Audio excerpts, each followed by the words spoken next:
terroristes organisés par l'État américain, par l'État anglais, etc., pour les attentats de Londres. Les exercices, en fait, sont des exercices bien sûr virtuels qui vont mobiliser un grand nombre d'acteurs du système sécuritaire occidental.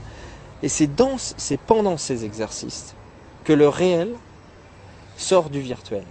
Il se passe quelque chose et c'est toujours ces jours-là. Donc ce que je dis, c'est que ces gens sont dans le système et qu'ils utilisent les exercices pour faire dévier les objectifs des exercices vers le réel. Voilà. Après, il faut détailler, etc. Mais ça prendrait évidemment beaucoup de temps devant vous, mais sachez que je suis très avancé sur le sujet, dans le système d'explication alternatif.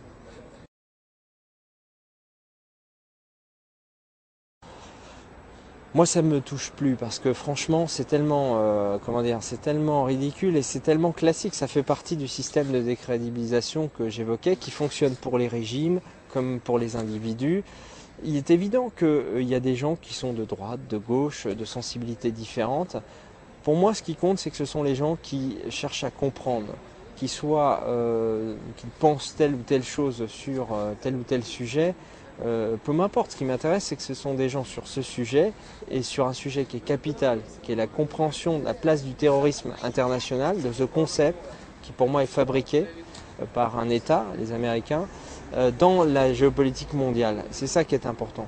Sur les idées, vous savez, moi je suis un homme effectivement sur certaines questions qui sont liées à l'identité, à la civilisation. Je suis très attaché à l'idée de civilisation européenne, à son identité, etc. On pourrait penser que je suis plutôt à droite parce que je suis plutôt pour la maîtrise des flux migratoires. Sur d'autres domaines économiques, je me sens pas du tout dans le libéralisme et la financiarisation du capitalisme, et je me retrouve avec des gens de gauche sur un certain nombre de problématiques, comme sur l'écologie par rapport à un certain nombre de logiques de prédation des multinationales, etc. De toute façon, je crois que toutes les personnes de bonne volonté intelligente savent bien que les lignes sont en train de bouger, qu'il y a des nouvelles générations pour lesquelles les thèmes sont de plus en plus croisés.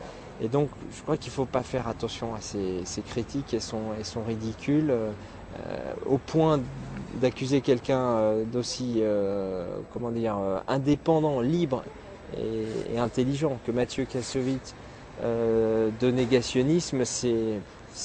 Alors, ça marche malheureusement auprès d'un certain nombre de crétins, mais de toute façon tout marchera toujours pour eux puisqu'ils ont décidé. Il y a deux catégories, il y a ceux qui de toute façon ne penseront jamais et absorberont tout, puis il y a ceux qui ont décidé que pour leurs intérêts, leur réussite sociale, il fallait surtout pas s'interroger, et qui instinctivement s'avouaient pour la défense de leurs intérêts privés.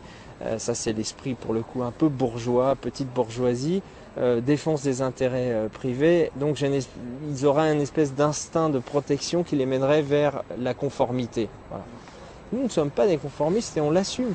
Et puis après tout, c'est pas non plus très surprenant que les milieux dissidents sur le 11 septembre se recrutent plutôt chez des écolos, des gens qui sont qui ont poussé leur système politique un peu plus loin que d'autres à gauche ou à droite.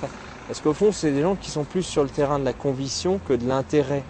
Et ça touche aussi à la psychologie des personnes. Parce qu'il y a des gens qui ont les idées de leur psychologie, c'est-à-dire qui font passer les intérêts, le conformisme social, la réussite personnelle, comme un système de valeurs supérieur à la générosité, la défense des identités du monde, etc. Donc pour moi, c'est un non-sujet, cette accusation, elle ne fait pas sens. Al-Qaïda, Tarpley disait, il a raison, la légion arabe de la CIA. C'est-à-dire que c'est là, typiquement, pour reprendre l'histoire de Gladio, c'est la cellule, c'est l'infiltration dans les milieux islamistes canalisée au profit des intérêts américains. Et Al-Qaïda, c'est la liste des types qui travaillaient pour les services américains dans ce cadre-là, et en particulier au moment de la guerre d'Afghanistan, et puis ensuite ça a continué. Donc Al-Qaïda, c'est ça. C'est à la fois, j'insiste, des gens qui peuvent être sincèrement des islamistes croyant se battre contre les États-Unis, croyant se battre contre, entre guillemets, cet impérialisme occidental, etc., ou le sionisme, et en même temps ce sont des gens qui ne sont pas commandés par leurs propres idées, en fait, qui sont pilotés à distance par des gens qui se marrent bien d'ailleurs, je pense, parce qu'ils doivent se dire quelle bande de crétins qu'on arrive à amener à se faire exploser avec des ceintures en pensant lutter contre nous alors qu'ils servent directement nos intérêts. Il y a toujours du travail et encore une fois, les choses sont complexes, mais on avance et ça, c'est une chose. Grâce à Reopen, grâce à tous les gens de bonne volonté, petit à petit, c'est long, le chemin sera long. Le chemin de la vérité, il est toujours long. Mais il y a un moment donné, ça s'accélère. C'est comme la faillite du capitalisme financier. Ben, la structure a travaillé pendant très longtemps et puis là, on voit une espèce d'accélération vers le bas, tout à fait intéressante à observer.